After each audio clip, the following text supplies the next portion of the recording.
जय हिंद। इजराइल का सबसे advance air defence system iron dome किस तरह से काम करता है और किस तरह से इससे भी खतरनाक स्पाइडर, डेविड स्लिंग और एरो कैटेगरी की मिसाइलें काम करती हैं। देखिए, इसका जो आयरन डोम का पहली बार शुरुआत किया गया था वो इजराइल की कंपनी राफेल डिफेंस ने किया था। आप राफेल जहाज मत सोचिएगा, राफेल जहाज को फ्रांस की कंपनी डसाल्ट बनाती है, जबकि आयरन डोम को इजराइल की कंपनी रफाल बनाती है। तो आयरन डोम का जो पहला इस्तेमाल किया गया था 2011 में किया गया था और इस्तेमाल करने के 6 दिन बाद ही इस पर हमले हुए थे, जिसने पूरी तरह हम लोग को न्यूट्रल किया था। ये आयरन डोम क्यों कहते हैं? आयरन मतलब होता है लोहा और डोम का मतलब एक गुंबद टाइप का। इस तरह से शहरों को एक लोहे की समझ जाइए कि एक प्रोटेक्शन देता है, इसलिए इसका नाम आयरन डोम रखा गया। हालांकि शुरुआत में कहा गया था इसका कासम प्रोटेक्शन नाम रहना चाहिए, क्योंकि जो भी गाजा से रॉकेट हमले होते हैं वो कासम कैटेगरी के रॉकेट ही हमले होते हैं। ये कैसे काम करता है? इसका सबसे छोटा जो वर्जन होता है वो आयरन डोम होता है, बाकी सब इससे ज़्यादा एडवांस होता है। लेकिन इजराइल को सबसे ज़्यादा ज़रूरत जो है वो आयरन डोम की है। आयरन डोम जो सिस्टम है वो 3 कैटेगरी में काम करता है। सबसे पहले उसका रडार होता है, उसके बाद कंट्रोल सिस्टम होता है जो पता लगाता है कि मिसाइल की स्पीड कितनी है और कहाँ जाके गिरेगा। उसके बाद होता है लॉन्चर जो मिसाइल को मारता है, यहाँ से आयरन डोम नाम की जो मिसाइल है उसको यहाँ से मारता है। तो ये 3 सिस्टम होता है। तो दिमाग में बैठा के रखना है कि 3 सिस्टम है, यहाँ से दुश्मन का मिसाइल मारेगा तो 3 सिस्टम द्वारा उसे न्यूट्रलाइज किया जाएगा। अब एक एक करके इन तीनों को हम लोग समझते हैं। आयरन डोम सिस्टम को मूवेबल होते हैं, वो किसी भी तरह से गाड़ियों पे, ट्रक पे ले जाके एक जगह से दूसरे जगह पे ले जाया जा सकता है। तो इसे इजीली मूव किया जा सकता है और कहीं एक जगह फिक्स कर दिया जाता है। जैसे ही हमास या गाजा पट्टी से कोई भी रॉकेट को दागा जाता है, आपको पता है कि ये लोग कासम रॉकेट को दागते हैं, ये लगभग बहुत छोटा रॉकेट होता है, इसमें खुद के गाइडेंस सिस्टम नहीं होते। कई बार ये रॉकेट तो गाजा में से दागिएगा तो गाजे में गिर जाते हैं, कभी कभी दिवाली का रॉकेट हम लोग भी छोड़ते हैं तो अपने यहाँ जाके गिर जाता है। तो इसमें कोई गाइडेंस सिस्टम नहीं है। इसी वजह से देखेंगे ये 2000-3000 मारते हैं, क्योंकि इनको भी नहीं पता है कि कौन कहाँ जाके गिरेगा। ये आर्मी वगैरह पे नहीं, कहीं जाके गिरे, बस उधर जाके गिरना चाहिए। तो इनको जैसे ये लोग यहाँ से दागते हैं तो ये जो आयरन डोम पूरा सिस्टम है, इसका रडार सबसे पहले इसे डिटेक्ट करता है, कि पकड़ता है कि रडार में कहाँ आ रहा है, और रडार सिग्नल से जब उसको पकड़ लिया जाता है, इस रडार से ये रडार को इजीली मूव कराया जा सकता है एक जगह से दूसरी जगह पे। इस आयरन डोम का रडार जो होता है वो दुश्मन को पकड़ लेता है। ये आयरन डोम का रडार है, ये दुश्मन के आते हुए मिसाइल या किसी भी हमले को डिटेक्ट कर देगा, और ये डिटेक्ट करने के बाद पूरा कैलकुलेशन कर लेगा कितनी स्पीड में आ रहा है, और ये कमांड सेंटर को भेज देगा। कमांड सेंटर का डिसाइड करेगा कि इसको मार के गिराना है कि नहीं, ये इंटरसेप्टर मिसाइल से इसे मार के गिरा देगा। रडार पकड़ने के बाद ये रडार इसको भेज देती है कंट्रोल सिस्टम को। कंट्रोल सिस्टम जो होता है ये एक पूरी तरह से इसके अंदर बैठे रहते हैं लोग, जो मैनुअली भी कंट्रोल करते हैं, ऑटोमेटिक भी कंट्रोल हो सकता है। तो यहाँ भेजा जाता है, यहाँ पे ये लोग डिसाइड करते हैं कि ये रॉकेट कहाँ जाके गिरने वाला है, क्या इससे कोई बढ़िया चीज नुकसान होगी या किसी आदमी का लॉस हो सकता है या कोई इंडस्ट्रियल एरिया डिस्ट्रॉय हो सकती है, तब ये मिसाइल को लॉन्च करने का ऑर्डर देंगे।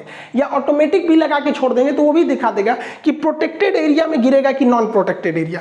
जैसे इजराइल का ज्यादातर भूमि पथरीला है, पानी की किल्लत है। अब जैसे ये वाले एरिया में कोई नहीं रह रहा है, यहाँ पे कोई नहीं रह रहा है, ये वाला एरिया में यहाँ के शहर बसे हुए हैं, तो जो रडार है वो सिग्नल भेजेगा कंट्रोल यूनिट को और बताएगा कि ये जो आपका रॉकेट है ये यहाँ पर गिरने वाला है। तो कंट्रोल यूनिट कहेगा भाई गिरने वाला है तो गिरने दो ना, वहाँ कोई रहता ही नहीं है। इसीलिए सायरन बजता है जब आयरन डोम किसी रॉकेट को पकड़ता है कि मतलब आप प्रोटेक्टेड एरिया में आ जाइए। तो कोई इधर उधर रह रहा होगा तो उसको बता दिया जाए इधर आओ, सोच रखो पड़िए पे गिर जाएगा तुरे। मेन सिस्टम होता है इस इंटरसेप्टर का, जिसे हम बैटरी कहते हैं। बैटरी जो होती है मिसाइलों की एक ग्रुप होती है जिसको झोंपा कहते हैं बैटरी। इस बैटरी में ना इधर से देखेंगे तो 4 लाइन दिखेगी, 1 2 3 4, लेकिन ऊपर से देखेंगे ना तो 5 तो दिखेगा, 1 2 3 4 5। तो 4 इधर से 5 इधर से, यानी एक बैटरी में टोटल इनकी 20 इंटरसेप्टर मिसाइल होती है। इस इंटरसेप्टर मिसाइल को तामीर मिसाइल कहते हैं। तामीर मिसाइल ही जाके मारता है, लेकिन जो रडार पकड़ता है, कंट्रोल सिस्टम डिसाइड करता है कहाँ गिरेगा, और जो इंटरसेप्टर इसे ऑर्डर दिया जाता है, ये पूरे सिस्टम को हम आयरन डोम कहते हैं। लेकिन मेन मिसाइल मारने का काम ये तामीर मिसाइल ही इसे मारने का काम करता है। आयरन डोम की एक बैटरी में 20 ठो तामीर इंटरसेप्टर मिसाइल होती है। इंटरसेप्टर मतलब होता है जो दूसरे को जाके मारता है। लेकिन इस तामीर मिसाइल की खराबी क्या है, इसके पास किसी भी टाइप का नेविगेशन सिस्टम, मतलब आप कहिए तो इसके पास खुद का रडार नहीं होता है। तो ये कैसे पता करता है, तो जमीन पे बैठा रडार जो देखा है उस रॉकेट को, या उस जो हमला किया गया हमास की ओर से जो रॉकेट वगैरह उसको देखा है, तो ये उसको बताता है कि भाई दाहिने मुड़, रॉकेट इधर जा रहा है उधर जा रहा है। तो ये अपने गाइडेंस का यूज नहीं करता है, बल्कि इस रडार के गाइडेंस का यूज करके उसे इंटरसेप्ट करता है। अब इस मिसाइल में दो चीजें होती हैं। एक जो आगे का वारहेड होता है, ये नोक यहाँ पर, इस पे इलेक्ट्रिक ऑप्टिकल वेव रहते हैं। ये इलेक्ट्रिकल ऑप्टिकल वेव चारों ओर निकलते रहते हैं, ये दिखते नहीं है लेकिन वेव निकलते हैं। और इनमें खासियत क्या होता है कि कोई भी चीज अगर इस वेव से टकराएगी तो इसके पीछे एक फ्रेगमेंट में सेंसर लगा हुआ है, जिसमें टुकड़ों में बारूद भरा हुआ है, छोटे छोटे टुकड़ों में। इससे कोई भी चीज इसके पास से अगर गई तो ये तुरंत बता देगा कि मेरे बगल से कुछ गुजरा है, ये खुद को फाड़ लेता है। तो ध्यान दीजिएगा कि ये जो तामीर मिसाइल है, ये आमने सामने कभी किसी मिसाइल को नहीं मारता है, बल्कि जब ये किसी मिसाइल के बगल से गुजर रहा होता है, तो इसके बगल से जो मिसाइल गुजरती है, तो इसके द्वारा जो वेव निकल रही है, ये जो वेव निकल रही है, ये वेव क्या करता है, इसको पता चल जाता है कि मेरे बगल से कोई गुजरा है, खुद को फाड़ लो। तो ये क्या करता है, खुद को फाड़ लेता है, जिस वजह से इसके साथ साथ ये भी डूब जाता है। तो कहते हैं ना, हम तो डूबे सनम तुम्हें भी ले डूबेंगे, वही काम करता है ये किसी भी मिसाइलों को आमने सामने हिट करता है, बगल से यहाँ पर। अब इस तरह से हिट करेगा ये, ताकि इसको ज़्यादा से ज़्यादा क्षति पहुँच सके। तो इस वजह से आप ये मत सोचिएगा कि 90 डिग्री पे आमने सामने लकड़ी चीर रहा है, वैसे नहीं होगा। जैसे यहाँ देखिए, ये है आपका तामीर मिसाइल, ये मार रेडिएशन छोड़ा हुआ है अपना। अब कोई भी इसके संपर्क में, जैसे देखिए ये उधर से संपर्क में आया, ये टूटेगा और ये पूरी तरह से ब्लास्ट कर जाएगा। तो याद रखिएगा, ये पैरेलली जाके ब्लास्ट करता है, 90 डिग्री पे नहीं। जब कभी भी तामीर मिसाइल इस तरह से रहता है तो ये बहुत ज़्यादा घातक हो जाता है और इसके बचने की संभावना ना हो जाती है। इसलिए कहा जाता है 90% ही कारगर होता है, 10% में कभी कभी ये मिस कर जाता है। अगर ये 90 डिग्री पे होगा, ऐसे दुश्मन का मिसाइल ऐसे है और ये ऐसे जाएगा, तो इसमें बचने की संभावना इसकी ज़्यादा हो जाती है। इसलिए ये तरीका अनसक्सेस हो जाता है। इसको कैसे समझेंगे, जैसे समझिए, ये है हमारा तामीर मिसाइल।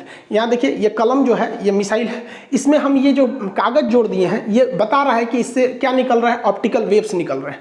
अब कोई भी मिसाइल इसके बगल से गुजरेगा, तो बगल से गुजरेगा तो इस ऑप्टिकल वेव से टकरा जाएगा, और जैसे टकराएगा इससे तो ब्लास्ट हो जाएगा। लेकिन अगर कोई 90 डिग्री सामने से निकल गया तो इस ऑप्टिकल वेव से वो नहीं टकरा पाएगा, जिस वजह से उसके बचने की संभावना ज़्यादा हो जाती है। इस वजह से ही 90 डिग्री पे जब भी कोई मिसाइल आती है, जैसे यहाँ से आया और ये इधर गया, तो ये 90 डिग्री ये आमने सामने होता है तो बहुत कम चांसेज है। कभी कभी तो दो मिसाइल सामने से ही जाती है और दोनों 90 डिग्री पे रहती है, तो ये दोनों निकल जाते हैं सब वहाँ पर। इजराइल ने इसमें सुधार किया और क्या किया, इस मिसाइल में विंग्स वगैरह को और एडवांस किया, जिससे कि ये अपनी दिशा बदल ले। और अगर मिसाइल एक बार मिस कर जाता है तो ये दिशा बदल के उसको पीछे से आके, रडार उसको कहता है अरे रे पीछे से चोटिया, उसको चोटिया, तो पीछे से जाके ससुरा उसको चोटिया के मार देता है, उसको पिछवा से मार देता है उसको। यानी एक बार मिस हो गया कोई दिक्कत नहीं, लौट के आएगा फिर मारेगा, दौड़ा दौड़ा के मारता है। बहुत खतरनाक है ये तामीर मिसाइल। याद रखिएगा, आयरन डोम और तामीर मिसाइल में अंतर है यहाँ पर। अब जैसे यहाँ देखिए, ये दो मिसाइल ससुरे इधर थे, सब दुश्मन के, ये वाले मिसाइल हैं दुश्मन के हैं, और ये आपका तामीर मिसाइल है। ये लोग भाग रहे हैं, लोग दौड़े दौड़े मारो मारो मारो, इजराइल पे गिरो, इजराइल पे गिरो। इस ससुरा बगल से जाएगा, कहेगा चाचा कहाँ, जेरूसलम, चलिए चलिए चलिए, आइए आइए, बीचों में घुसेगा और खुद को फाड़ लेगा। ये भी गए, काम खत्म। तो आप देखेंगे इजराइल जो है ना, बहुत खतरनाक दुश्मन के जहाज़ों को मारते, मिसाइलों को मार देता है। अब जैसे ये लोग आगे सूर्याइले आ रहे हैं मुंह उठा के, चलो चलो मारो मारो मारो मारो, वहाँ पे आइए, आगे से आके कहेगा आइए आइए पधारिए यहाँ पर। और जैसे ये आएंगे इसके सेंसर में टकराएंगे, ये खुद को फटेगा, ये दोनों लोग फट जाएंगे। आयरन डोम किसी भी वेदर कंडीशन में, चाहे बारिश हो रही हो, तूफान आ रहा हो, किसी भी वेदर कंडीशन में जाके दुश्मन को मार सकता है। ये ऑल वेदर काम कर सकता है। आयरन डोम मिसाइल जो है वो किसी भी मिसाइल को बहुत हाइट पे जाके इंटरसेप्ट करता है, जिस वजह से इसका फ्रेगमेंट और कचरा नीचे आने से पहले ही डिस्ट्रॉय हो जाता है। ये पूरा डे नाइट मैच खेलता है, एकदम 20-20 वाला। दिन में भी काम करेगा, रात में भी करेगा, बहुत ज़्यादा हाइट पर भी काम करेगा। किसी भी तरह का मौसम रहे, खराब मौसम रहे या अच्छा मौसम रहे, ये दुश्मन को धूल चटा देता है। कोई भी मिसाइल यहाँ गिरती है उसको 90% तक ये मिसाइल उसे गिरा देता है। लेकिन हर चीज़ की कुछ ना कुछ कमजोरियाँ होती हैं। इसकी भी एक खराबी क्या है कि ये बहुत महंगा है। एक इंटरसेप्टर जो मिसाइल निकलती है वो आती है 30 लाख रुपए में, और लोगों की जान को बचाने के लिए। और इंटरसेप्टर मिसाइल का कंसेप्ट होता है कि दो मिसाइलों को एक साथ मारा जाता है, क्योंकि अगर मान दी वो एक तो मिसाइल 90 डिग्री पे निकल गई तो दूसरी वाली उसको जाके इंटरसेप्ट कर दे। तो अगर हमास एक ठो कासिम रॉकेट मारता है तो हमास का एक कासिम रॉकेट आता है 3 लाख में, और इनका एक इंटरसेप्टर आता है 30 लाख रुपया में, और दो छोड़ना पड़ता है। यानी उनके 3 लाख के लिए इनको 60 लाख रुपया खर्चा करना पड़ता है। लेकिन इन लोग की जान की अहमियत है, इन लोग की संख्या भी बहुत कम है, और इन लोग के पैसा की कोई कमी नहीं है।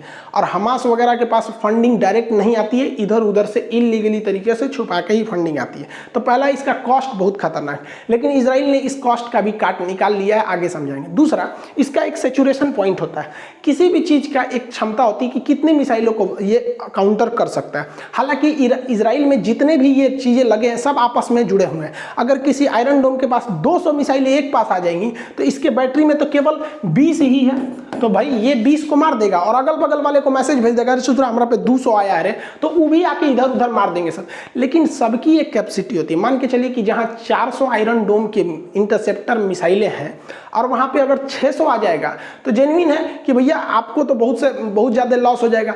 तो इसी वजह से कुछ गिर जाते हैं। तो इस बार देखे होंगे इजराइल को भी अच्छा खासा लॉस हुआ है, और हमास को लड़ाई में तो ज्यादा लॉस हमेशा फिलिस्तीन और हमास को होता है, क्योंकि ये लोग काफी ज्यादा एडवांस है। अत्यधिक खर्चीला होने के कारण इजराइल इसके नई टेक्नोलॉजी पर काम कर रहा है, जिसमें ये लेजर बीम का यूज करेगा, और इसका नाम रखेगा आयरन बीम। ये क्या करेगा, दुश्मन के जो भी रॉकेट वगैरह है उस पर ये मिसाइल ना मार के आयरन बीम मारेगा। एक तरह का लाइट हो जाएगा यहाँ पे। तो ये क्या है, इलेक्ट्रिक से जनरेट हो जाएगा। ये तो खर्चा होने वाला चीज नहीं, एकदम पैसा कम हो जाएगा यहाँ पर। तो वही लगा देगा, दुश्मन का जहाज हवा में उड़ जाएगा। एकदम समझिए जिस तरह से भारत का काली किस तरह से अगर किसी चीज पे डायरेक्ट इंपैक्ट कर दे तो उसके सेल वगैरह को खराब कर सकता है, बाहरी कवर वगैरह को खराब कर सकता है। उसी तरह ये भी काम करेगा आयरन बीम। तो आयरन डोम जो कॉस्टली था उसका ये तोड़ है। अभी इस पर रिसर्च है, 2023 या 24 तक इसे इजराइल में शामिल कर लिया जाएगा।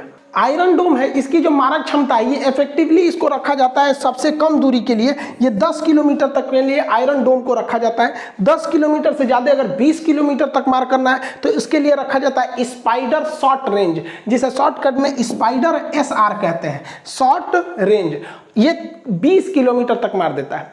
इससे भी तगड़ा होता है स्पाइडर मीडियम रेंज। तो स्पाइडर में आगे MR लगा देते हैं। MR का मतलब होता है मीडियम रेंज। ये 50 किलोमीटर तक मार देता है।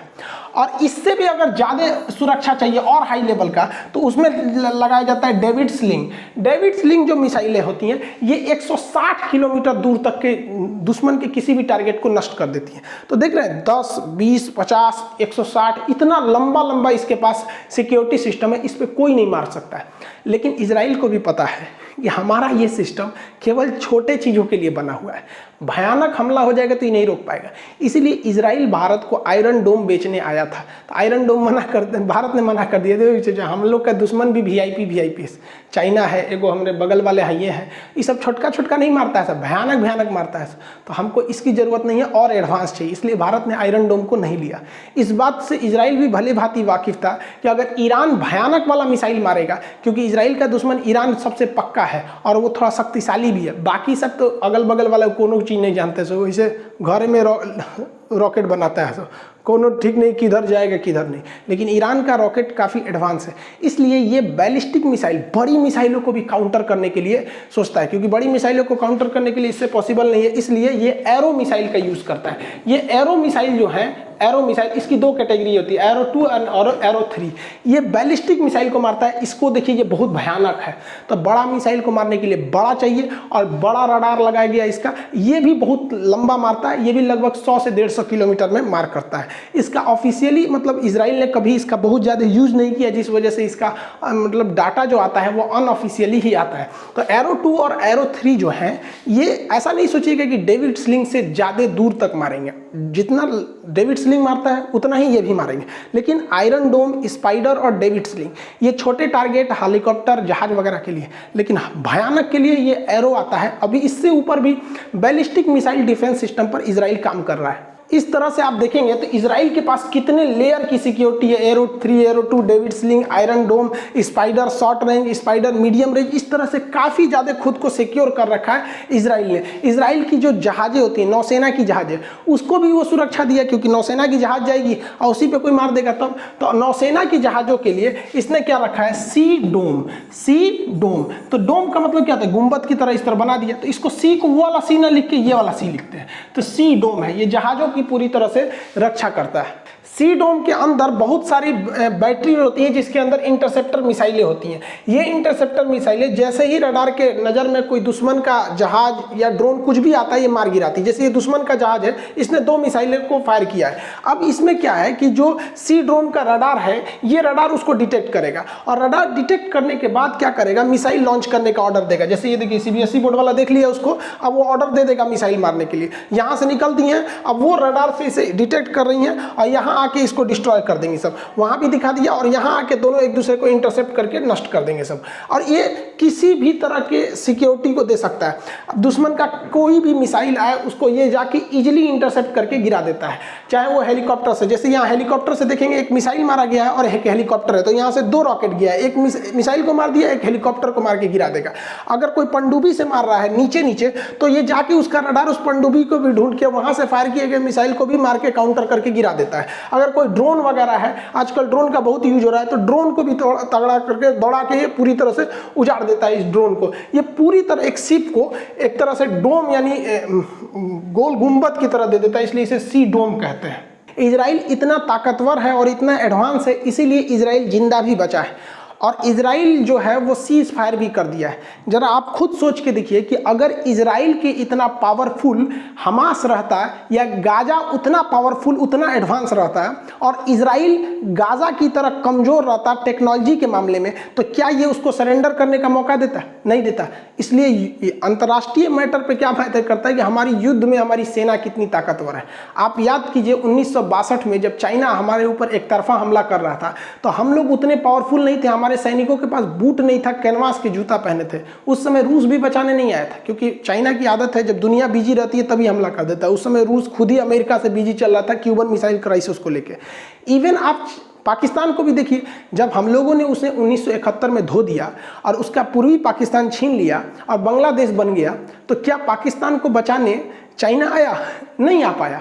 तो इसलिए सबको कहते हैं कि इंटरनेशनल मैटर पे खुद का टेक्नोलॉजी, खुद का पैसा, यही सब काम आता है। इसलिए भारत सरकार को भी चाहिए कि दूसरे देशों पर आत्मनिर्भर न हो। दूसरे देशों पर अगर हम निर्भर रहेंगे तो दिक्कत हो जाएगा। हमें अपनी टेक्नोलॉजी पर आत्मनिर्भर होना पड़ेगा। और इसमें अभी जैसे अमेरिका हो गया, फ्रांस हो गया, इन लोग का डिफेंस इतना अच्छा कैसे हो गया? इनकी मिसाइलें अच्छी क्यों गई? क्योंकि इन्होंने प्राइवेट सेक्टर को आगे किया। अगर भारत में भी रिलायंस हो गया, अडानी, टाटा, ये बहुत कम लेवल पे अभी भाग ले रहे हैं। अगर इन्हें बहुत ज़्यादा लेवल पे भाग लेने दिया जाएगा तो ये भी बहुत एक से एक हथियार बनाएंगे। भारत सरकार को क्या है भाई, ये इनसे खरीद ले, इन पर बैन लगा दे कि आप अपनी टेक्नोलॉजी दूसरे को नहीं दे सकते। और इसमें डरना नहीं चाहिए, कोई दूसरे की टेक्नोलॉजी कॉपी नहीं कर सकता, क्योंकि कॉपीराइट चला जाएगा उस पर।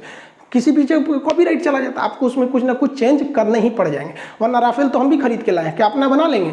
नहीं बना पाते हैं, क्योंकि उसके अंदर मॉडल बना पाए, काफ़ी सब पे होता है। तो अब आई होप भारत सरकार को भी इस पे कदम बढ़ाना चाहिए और आने वाले 10-20 साल में हम भी अपने देश को देख सके कि एक शक्तिशाली देश के रूप में जो किसी भी विदेशी दबाव में काम न करे। आई होप आप इसे समझे होंगे। मिलेंगे नेक्स्ट क्लास में। जय हिंद।